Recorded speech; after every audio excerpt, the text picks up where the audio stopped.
কবরের জগৎ দেখছুননি কেউ?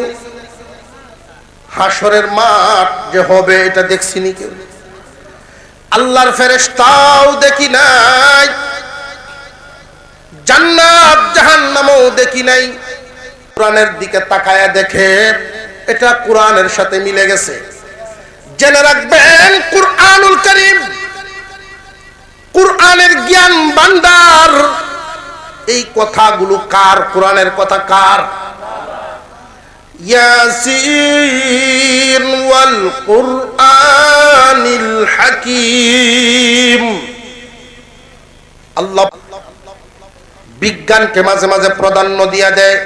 কখনো এই ভুল করবা না, তোমরা মনে রাখবা, বিজ্ঞানে কোনো কিছু যদি আবিষ্কার করে, কোনো একটা কথা যদি আবিষ্কার করে, আর ওইটা যদি কোরআনের সাথে মিলে, বুঝবা বিজ্ঞানের গবেষণা পূর্ণতা পাইছে।